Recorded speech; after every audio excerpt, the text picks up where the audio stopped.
रूहानी सुकून का राज और दिल पे कंट्रोल करने का हुनर,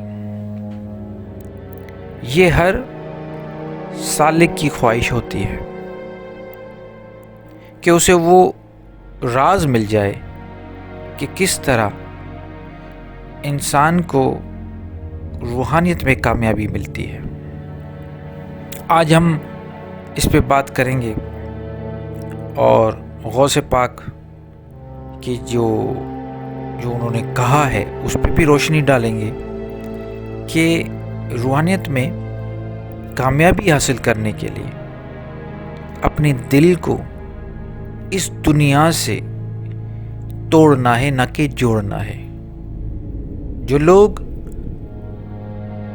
अपना दिल इस दुनिया से लगाते हैं उनको अल्लाह रूहानियत नहीं देता, बल्कि उनको देता है, उनके दिल में नूर पैदा करता है, सुकून पैदा करता है। जो लोग इस दुनिया से अपने ताल्लुकात तोड़ देते हैं। और कामयाबी का सिर्फ यही एक राज है कि इस दुनिया की जो चमक दमक है, जो हमें दिखाई पड़ रही है, हम इसको सब कुछ समझे बैठे हैं। हम समझ रहे हैं कि शायद जिंदगी का मकसद सिर्फ हासिलात यही है कि इस दुनिया में जो चमक दमक है, चाहे वो दौलत हो, शोहरत हो, रिश्ते हों या दूसरी नफ्स की ख्वाहिशात हों, यही असल हासिलात है। इंसान सारी ज़िंदगी अगर अपने आप को आप देखें तो सारी ज़िंदगी इसी में गुजर जाती है। लेकिन अल्लाह के वली कहते हैं कि नहीं, कामयाबी चाहते हो तो अपना दिल अल्लाह से जोड़ो, ना कि दुनिया से। कुरान भी यही कहता है कि दुनिया एक खेल तमाशा है, असल ज़िंदगी तो अबदी बाद में शुरू होती है। और अपने नफ्स पे काबू पाना पहला एक कदम है सुकून के लिए, कामयाबी के लिए। सबसे पहला कदम यही है कि अपने नफ्स पे काबू हो, अपनी ख्वाहिशात पे काबू हो।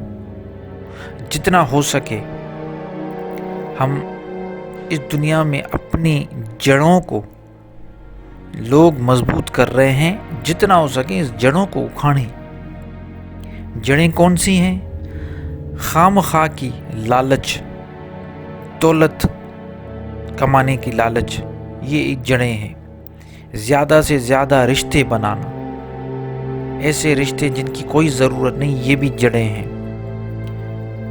अपनी ख्वाहिशात की लिस्ट, जो अक्सर मैं कहता हूँ कि अभी मैंने ये गाड़ी ली है, अब इससे बड़ी गाड़ी लूँगा, ये घर बनाया, इससे भी घर बड़ा लूँगा, या जो कुछ मेरे पास है। मतलब ये है कि लोग क्या करते हैं, जो कुछ उनके पास है उसमें खुश नहीं रहते, बल्कि ख्वाहिश कर लेते हैं कि इससे ये ज़्यादा मुझे चीज़ मिलेगी तो और बेहतर ज़िंदगी गुजरेगी। और बेहतर ज़िंदगी गुजारने के चक्कर में वो जो उसके पास मौजूद है उससे हट जाते हैं। तो ये एक बहुत बड़ा धोखा है।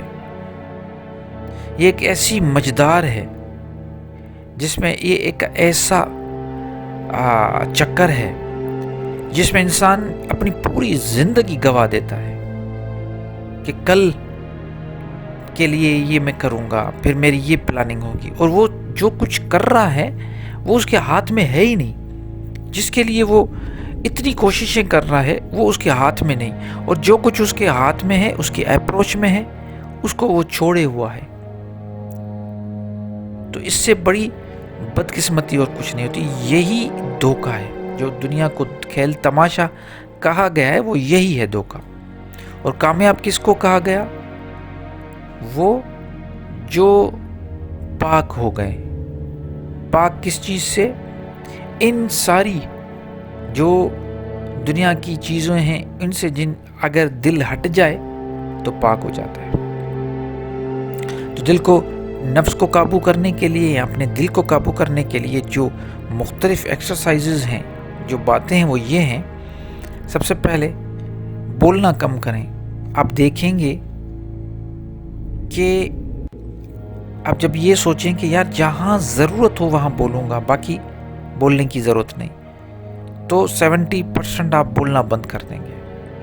اور کسی سائنسدان نے بہت زبردست بات کی، ایک ریسرچ کی، کہ دنیا کے جو 70-80% معاملات ہیں، جھگڑے ہیں، فساد ہیں، جنگیں ہیں، رشتوں میں دراریں ہیں، غلط فہمیاں ہیں، یہ ساری چیزیں صرف بولنے کی وجہ سے، اور وہ فضول بولنے کی وجہ سے، جن چیزوں کی ضرورت ہی نہیں ہم بول رہے ہیں. تو ایک تو یہ کہ بولنے پہ کنٹرول کرنا ہے ہمیں. سب سے پہلا راستہ یہی، مطلب ایک انٹری ہوتی ہے روحانیت میں. سب سے پہلا کم بولنا. اس کے بعد کھانے پینے میں ہمیں احتیاط، جتنی ضرورت ہے اتنا کھانا چاہیے. اس کے بعد ہم اللہ کا ذکر ضرور کریں.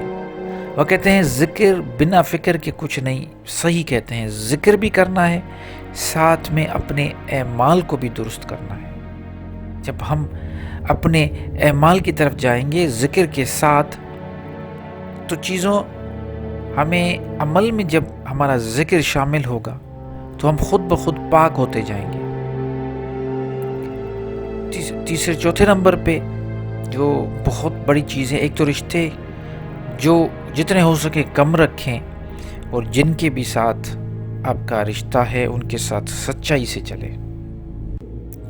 منافقت ایک ایسی بیماری ہے، ایک ایسا دیمک ہے جو آپ کی روحانیت کو کھا جاتا ہے. تو منافقت بالکل نہیں کرنی. لیکن افسوس کے ساتھ کہنا پڑتا ہے کہ زیادہ تر اکثریت میں لوگ اپنے آپ سے بھی منافقت کر رہے ہیں. دوسروں سے تو بڑی بات ہے، وہ تو ہو رہا ہے، لیکن اپنے آپ سے بھی منافقت کر رہے ہیں. اور اللہ تعالیٰ نے منافقین پہ لعنت بھیجا اور بہت غصہ دکھایا منافقین پہ. کافروں پہ بھی دکھایا لیکن اس سے بھی زیادہ منافقین پہ. تو رشتوں کو سنبھالنا ہے. جن لوگوں نے اپنے رشتوں کو سنبھال لیا، یہ بہت بڑی بات ہے. انہوں نے اپنے دل پہ قابو کر لیا، کیونکہ اس میں ایسی بہت ساری چیزیں آ جاتی ہیں جس میں ہمیں اپنے آپ پہ قابو کرنا پڑتا ہے. صبر اور تقوی اختیار کرنی ہے. جب صبر ہوگا، چیزوں کو سہنے کی طاقت ہوگی، اور تقوی ہوگا، کسی غلط چیز کو آپ ایکسیپٹ نہیں کریں گے. آپ کا اورا اتنا مضبوط ہو جائے. تقوی کا مطلب ہے اپنا اورا مضبوط کرنا. آپ کا اورا اتنا مضبوط ہو جائے کہ آپ کو کسی قسم کی کوئی غلط چیز چھو بھی نہ سکے. صبر اور تقوی، یہ جو میں نے 5-6 چیزیں آپ کو بتائی ہیں، صرف اگر ہم ان پہ کام کرنا شروع کریں، یقین مانیں آپ کو دل کا سکون بھی مل جائے گا، روحانیت میں کامیابی بھی نصیب ہوگی. اور یہ چیزیں اتنی بہت آسان ہیں کرنا، اتنی مشکل بھی نہیں ہے. تو امید کرتا ہوں اس پہ عمل ضرور کریں گے. اللہ تعالیٰ سب سے پہلے مجھے ان چیزوں پہ عمل کرنے کی طاقت دے، اور ہم سب کو اللہ تعالیٰ ہدایت دے، تاکہ ہم اس دنیا کو واقعی کھیل تماشا سمجھ کے نہ صرف اس دنیا میں کامیاب بنے، بلکہ جو ہماری ابدی زندگی ہے اس کے لیے بھی ہم کچھ جوڑ پائیں. اپنا بہت خیال رکھیے گا. اللہ نگہبان.